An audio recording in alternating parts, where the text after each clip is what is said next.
Diz assim a palavra de Deus: Deus é o nosso refúgio e fortaleza, socorro bem presente na angústia.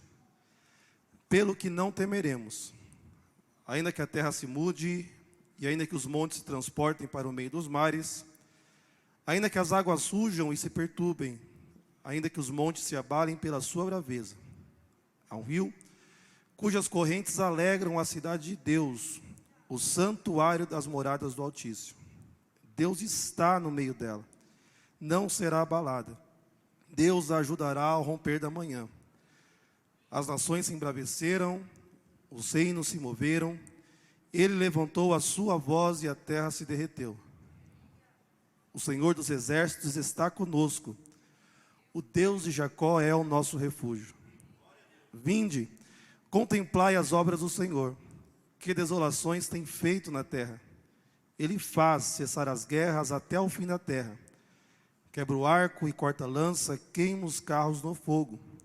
Aquietai-vos e sabei que eu sou Deus. Serei exaltado entre as nações, serei exaltado sobre a terra.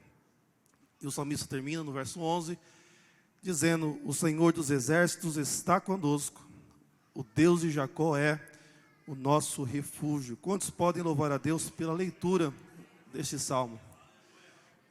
Nós aprendemos, meus irmãos, quando estudamos um pouquinho sobre a Bíblia Sagrada. Nós tivemos alguns trimestres atrás um estudo sobre a Bíblia, não é?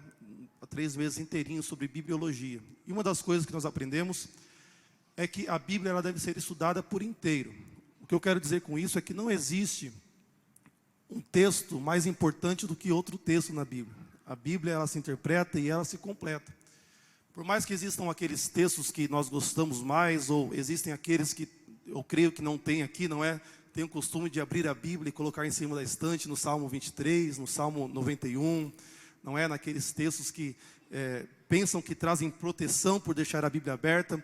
A Bíblia aberta em cima de um armário, em cima de uma estante, em cima de uma cama, em cima de qualquer lugar, ela não tem poder nenhum. Mas a Bíblia aberta, lida e inspirada pelo Espírito Santo, falando aos nossos corações, aí sim vemos o poder da palavra de Deus. Nós cremos que a Bíblia ela é a palavra viva, nós cremos que a Bíblia é a palavra inerrante de Deus, nós cremos que a Bíblia é a palavra infalível de Deus, nós cremos que quando abrimos a Bíblia, nós encontramos solução para todos os tipos de problema que nós estamos enfrentando, porque nós somos crentes, e quando olhamos para a Bíblia, olhamos para a nossa bússola moral, entendemos que na Bíblia, ou a palavra de Deus, como dizem Salmos, é luz para o nosso caminho, é lâmpada para os nossos pés. Então, tanto o Salmo 1, como o Salmo 23, como o Salmo 91, como Mateus 1, como Mateus 10, como o Salmo 46, todos eles são a palavra de Deus. É um texto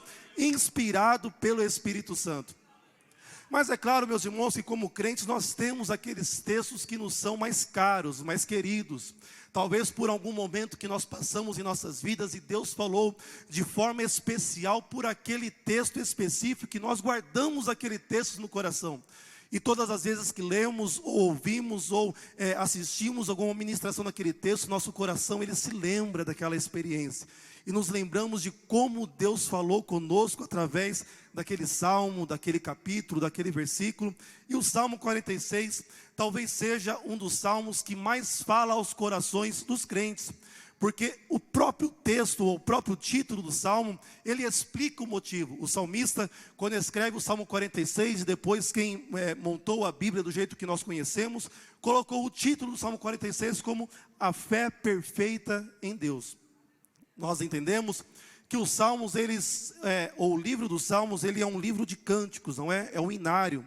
Foram músicos, levitas, pessoas, reis, que foram inspirados pelo Espírito Santo.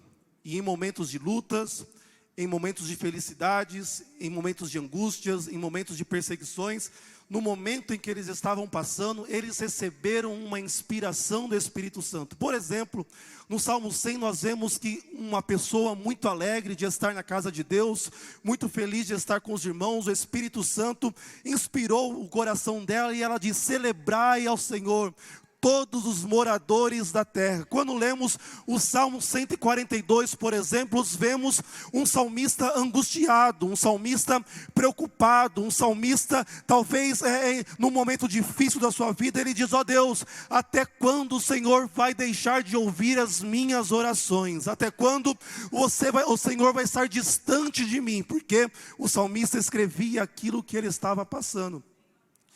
Então, quando nós lemos os Salmos, nós estamos experimentando, ou nós estamos passando, ou o Espírito Santo nos leva a ter o mesmo sentimento que o salmista, que o autor dos Salmos teve. O Salmo 46, ele é dividido em 3 partes.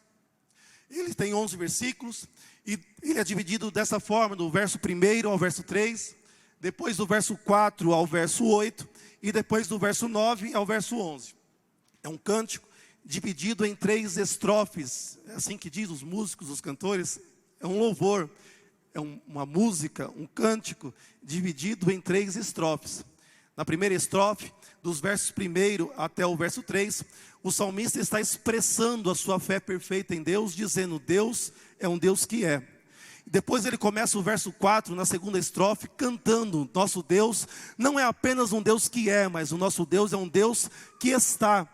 E ele continua cantando, então no verso 9, a partir do verso 9, ele fala: olha, o nosso Deus é um Deus que é, o nosso Deus é um Deus que está. Mas o verso 9, na terceira estrofe, ele caminhando para o fim do cântico, ele diz: o nosso Deus, ele também faz. Então, todas as vezes que nós cantamos o Salmo 46, todas as vezes que nós lemos o Salmo 46, todas as vezes que nós meditamos nos Salmos 46, nós estamos dizendo para a nossa alma, nós estamos dizendo para as circunstâncias que nós estamos vivendo, nós estamos dizendo para os problemas que nos atingem, nós estamos dizendo para as pessoas que estão à nossa volta, testemunhando aquilo que estamos experimentando. Nós, quando meditamos o Salmo 46, estamos dizendo, por que não, para o mundo espiritual: o meu Deus é um Deus que é, o meu Deus é um Deus que está, e o meu Deus é um Deus que faz.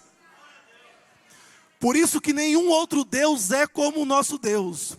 A Bíblia fala que os outros deuses têm olhos, mas não enxergam, têm ouvidos, mas não ouvem, eles têm mãos, mas nada podem fazer, eles têm imagens, mas na verdade não estão. Mas estamos aqui esta noite adorando a um Deus que é, que está e que faz. Só o nosso Deus é um Deus que é, um Deus que está e um Deus que faz.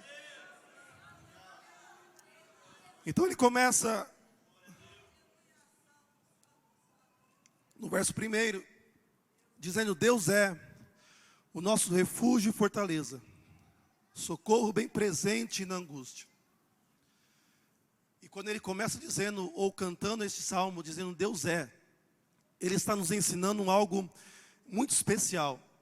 Ele, inspirado pelo Espírito Santo, ele está trazendo uma lição para os nossos corações de suma importância. Ele está dizendo: olha, Deus é. Ele está tirando toda a probabilidade dos cientistas, dos filósofos, dos pensadores desta época, dos intelectuais dessa época, fazerem algum tipo de pesquisa ou emitirem algum tipo de opinião sobre se o nosso Deus existe ou se Deus não existe. Porque o salmista, quando começa o Salmo 46, dizendo Deus é, ele está dizendo para todo mundo que ler estes salmos até a volta de Jesus, que Deus, ele não existe, Deus, ele é. Espera aí, pastor. Mas se Deus não existe, então o que nós estamos fazendo aqui? Nós estamos adorando as paredes, cantando, fazendo uma reunião apenas religiosa, uma reunião social? Não. Nós entendemos que o pressuposto da existência é o ser ou algo ser criado por outra coisa ou por outro ser. Vou explicar para os irmãos entenderem. Eu só existo, ou eu só estou aqui, porque Deus mandou o pastor Natanael lá para o Paraguai, onde a irmã Suzane estava morando. E eles olharam um para o outro, se apaixonaram, casaram em 6 meses. E em 1987 nasceu o pastor Jonatas. Então eu existo porque os meus pais existem. Os meus pais existem porque os meus avós paternos existem, os meus avós maternos existiram. Nós existimos e não fomos criados do nada, do vento. Nós existimos porque nascemos de algo. Os anjos existem, mas eles não nasceram do nada. Os anjos foram criados por Deus. Os querubins, os serafins, os arcanjos, eles são obras das mãos de Deus. A Bíblia fala lá em Salmo que pelo sopro da boca de Deus, Deus criou os exércitos celestiais. Os anjos foram criados pelo sopro de um Deus poderoso. Os anjos existem, os demônios existem, os homens existem, as montanhas existem, as pessoas existem. Deus não existe. Deus, Ele é. Porque o nosso Deus, Ele não é a criação da mente humana. O nosso Deus não foi criado por mãos humanas. É isso que Ele fala lá em Isaías, confrontando o povo. Porventura, povo de Deus, eu sou como os deuses deste mundo, que foram criados por artífices de ouro, de pedra, de madeira. Porventura, eu sou o Deus que sou colocado numa parede para ser adorado. Tenho olhos, mas não vejo. Tenho ouvidos, mas não ouço. Eu não existo, eu não fui criado por mãos de homens. Mas lá em Isaías, Deus então Ele expressa a sua natureza. Antes que houvesse dia, eu sou. Antes que houvesse montes, eu sou. E operando eu, quem é que pode impedir?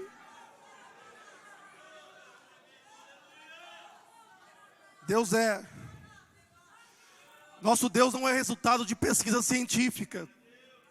Nosso Deus não é resultado de uma criação humana para controlar as massas religiosas. O nosso Deus não é resultado de uma filosofia criada pela criatividade dos homens. O nosso Deus não é o resultado de uma cultura histórica. O nosso Deus é de eternidade a eternidade. Ele é Deus, Ele é o Criador de todas as coisas. Ele é aquele que está sentado num alto e sublime trono. Ele é Rei, Ele é Senhor, Ele é Santo, Ele é. Nosso Deus é. E nós adoramos a um Deus que Ele é imutável, Ele é invencível, Ele é glorioso, Ele é eterno, Ele é bondoso, Ele é Deus de maravilhas, Ele é grande, Ele é tremendo, Ele é terrível, Ele é general de guerra, Ele é Senhor dos exércitos, Ele é consolador, Ele é cordeiro, Ele é. Nós adoramos a um Deus que é.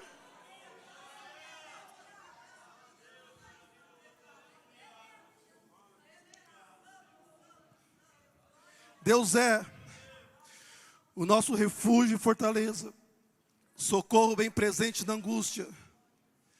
Daí ele continua, porque o nosso Deus é, porque Ele é. Ele fala, pelo que não temeremos, verso 2. Porque Deus é. Tudo isso que eu consegui lembrar na minha memória é muito fraca. Ele é grande, Ele é maravilhoso, Ele é eterno. Ele é todo poderoso, Ele é Senhor, Ele é Rei, Ele é majestoso, porque Ele é, por causa do que Ele é, pelo que não temeremos. Veja, irmãos, que a nossa confiança, ou a confiança do salmista, não está colocada na sua própria capacidade, nem na sua habilidade, nem nas suas forças, nem na sua intelectualidade. Ele fala, olha, eu não vou temer, mas não tem nada a ver comigo, não tem nada a ver com as minhas forças, não tem nada a ver com aquilo que eu tenho no bolso, e não tem nada a ver com quem eu conheço. Eu não temerei, porque Ele é. E porque Ele é, não temeremos. Então ele começa a listar uma série de calamidades, de catástrofes, pelo que não temeremos. Ainda que a terra se mude. O que o salmista está dizendo, olha, ainda que eu perca o chão debaixo dos meus pés, ainda que o caos seja tão grande, ainda que o problema seja tão grande, ainda que a prova seja tão difícil, que o chão desapareça dos meus pés, ainda que a terra se mude, ainda que os montes se transportem para o meio dos mares. O verso 3, ainda que as águas surjam e se perturbem, ainda que os montes se abalem pela sua braveza, ainda assim eu não temerei, eu não vou temer, eu não vou ter medo. Eu não vou olhar para trás, porque o meu Deus, Ele é.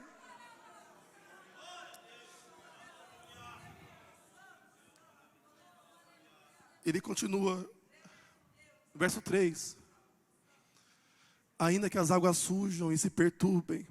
Veja o cenário de crise, veja o cenário de caos, veja o cenário de dificuldade, ainda que as águas surjam, se perturbem, ainda que os montes se abalem pela sua braveza, é terremoto, são as placas tectônicas se batendo, é o mundo se transformando. Mas então no verso 4 ele coloca uma linguagem serena: ainda que esteja o maior caos que eu possa pensar, há um rio.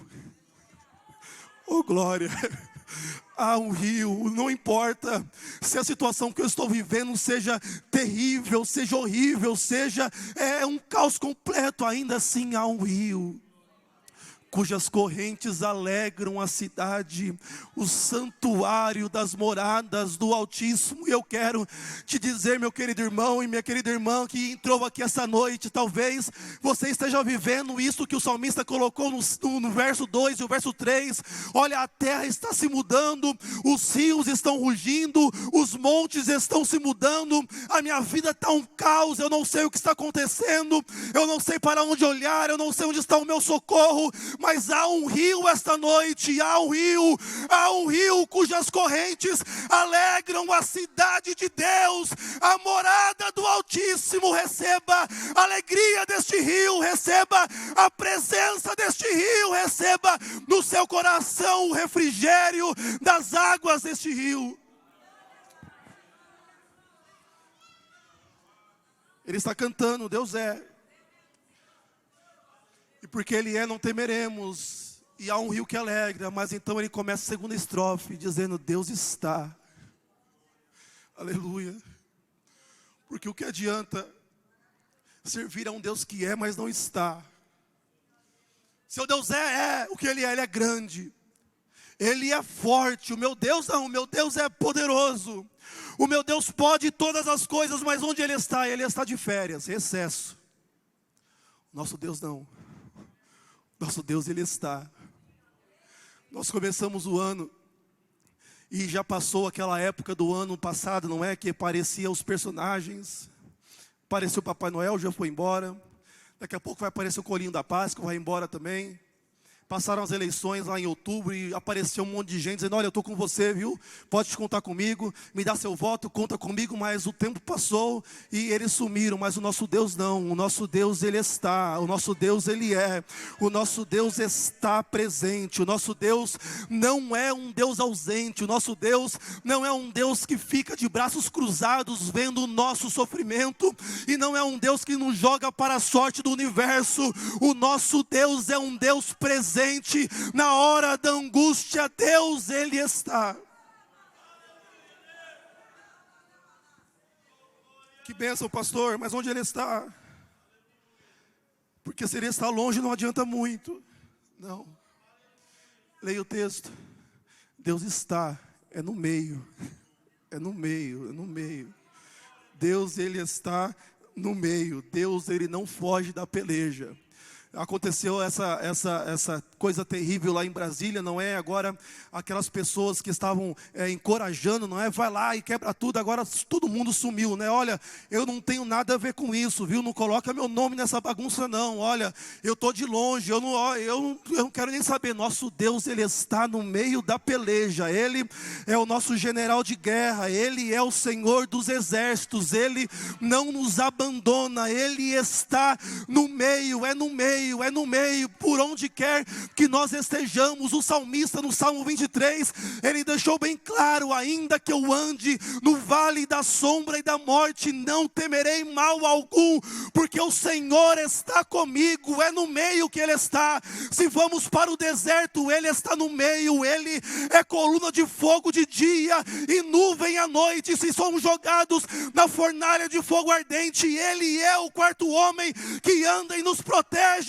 Se somos jogados na cova dos leões, é Ele que está no meio e faz leão dormir. E quando estivemos no nosso pior estado como seres humanos, mergulhados no pecado a caminho do inferno, lá estava Jesus no meio de dois ladrões, e foi Ele quem disse: quando eu for erguido nos céus eu atrairei todos, todos, todos.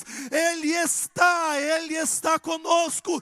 Ele está hoje, terça-feira, amanhã, quarta-feira, Ele está na quinta, na sexta, no sábado, janeiro, fevereiro, março, abril, maio. Eis que estou convosco todos, todos, todos, todos os dias até a consumação dos séculos.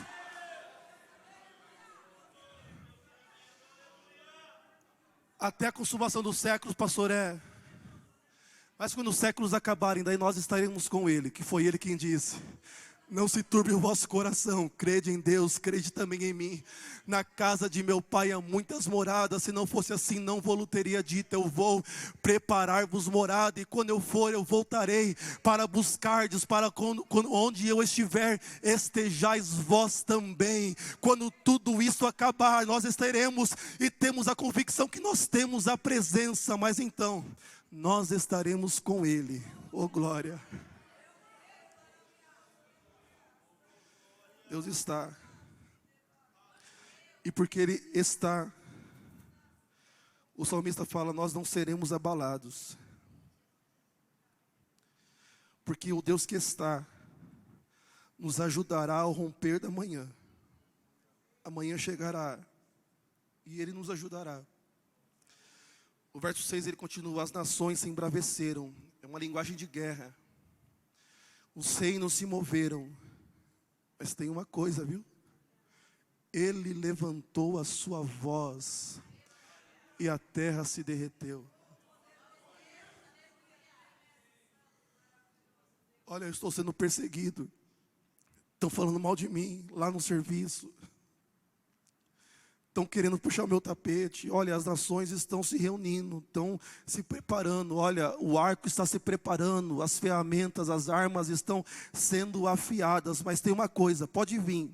Vem todo mundo, vem, pode vir. Está falando mal, pode falar. Está querendo me derrubar, pode tentar me derrubar. Está preparando a armadilha, pode preparar. Mas saiba de uma coisa: eu tenho um Deus que e Ele está comigo. E vai chegar um momento que Ele vai levantar a sua voz.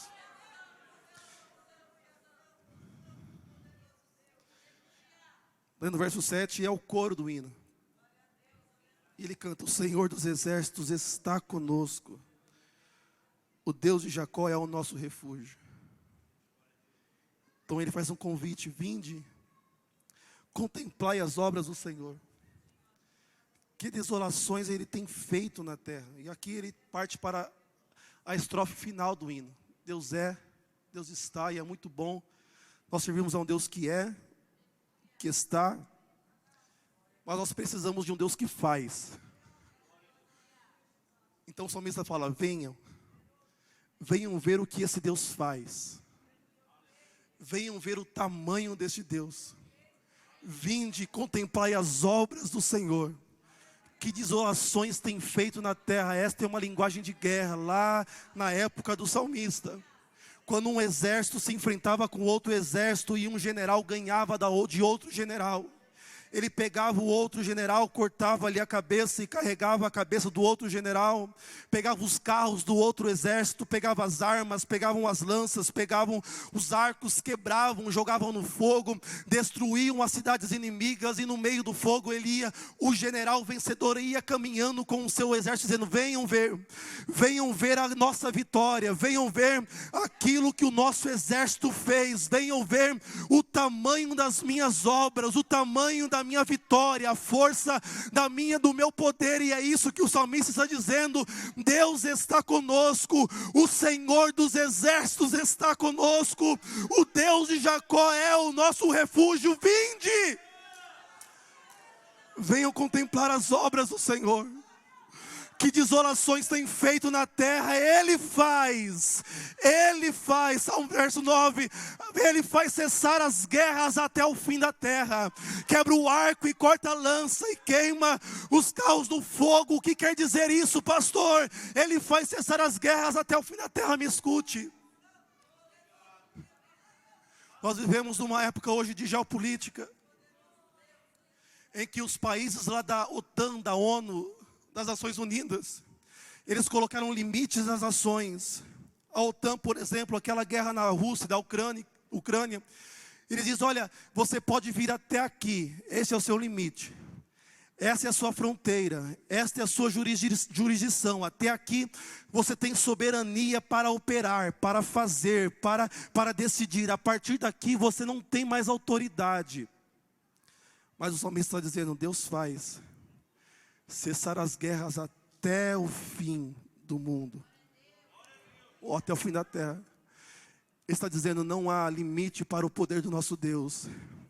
Não há um limite para aquilo que Ele pode fazer. Ele faz o que ninguém pode fazer. Deus, Ele faz o que os médicos não podem fazer. Deus, Ele faz o que os amigos não podem fazer. Deus, Ele faz o que os políticos não podem fazer. Deus, Ele faz o que é impossível para os homens, é possível para Deus, porque o nosso Deus, Ele faz e Ele está convidando. Ele faz cessar as guerras até o fim da terra.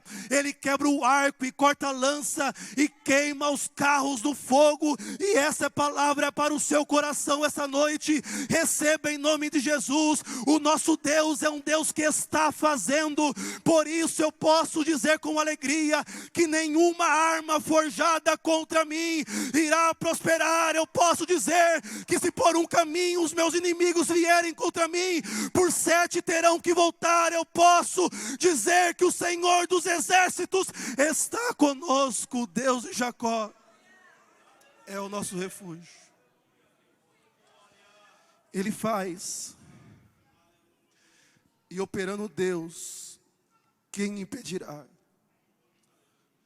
O mesmo salmista no Salmo 24, ele diz, o Senhor é a terra e a sua plenitude, e os moradores que nela habitam. O nosso Deus tem poder para fazer tudo aquilo que lhe apraz. Operando Deus, quem é que pode impedir? Então, meus irmãos, parece que o hino acaba aqui. E nós vamos para o verso 10. E parece então que existe uma diferença na linguagem do verso 10 para os demais versos. Parece que é uma resposta de Deus para o cântico do salmista. Percebam. Eu fico imaginando Deus assentado no seu trono, os anjos cantando, as miríades, os querubins, os serafins em sua volta, clamando uns para os outros, santo, santo, santo, santo. Mas então ele escuta uma voz, Deus é o nosso refúgio e fortaleza, socorro bem presente. Ele fala, eu estou gostando deste louvor. Olha, ele está no meio da guerra, ele está no momento de caos, de guerra, um momento terrível de dor, mas ele está cantando, Deus é o nosso refúgio e fortaleza, socorro bem presente na angústia. Pelo que não temeremos, ainda que a terra se mude, ainda que os montes se transportem para o meio dos mares. E Deus lá em cima, olha um coração quebrantado ali, olha ali um coração contrito, olha ali um coração de um adorador. E o salmista, ele está cantando, há um rio cujas correntes alegram a cidade de Deus, o santuário das moradas do Altíssimo. Deus está no meio dela, não será abalada. Deus ajudará ao romper da manhã. As nações se embraveceram, os reinos se moveram.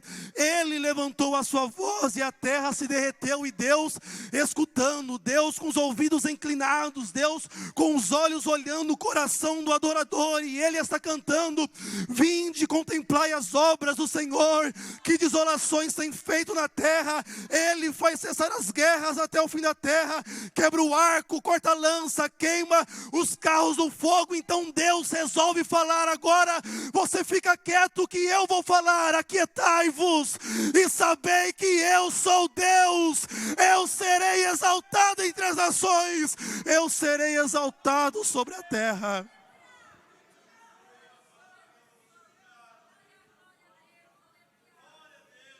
Porque existe um poder no nosso louvor. Existe um segredo no coração quebrantado e no coração contrito, que em meio às lutas, às provações, às batalhas, às guerras, aos terremotos da vida, decidem clamar e conversar e adorar um Deus que é, que está e que faz. Deus resolve falar. Então ele termina o salmo, e aqui eu termino. Da mesma maneira que ele começou. O salmista começou dizendo: Deus é o nosso refúgio.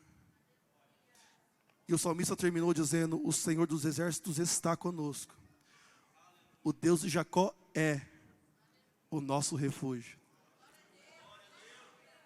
O salmista está dizendo que desde o começo, das lutas, das provações, até depois de Deus responder e ser exaltado entre todas elas, Deus continua sendo quem Ele sempre será.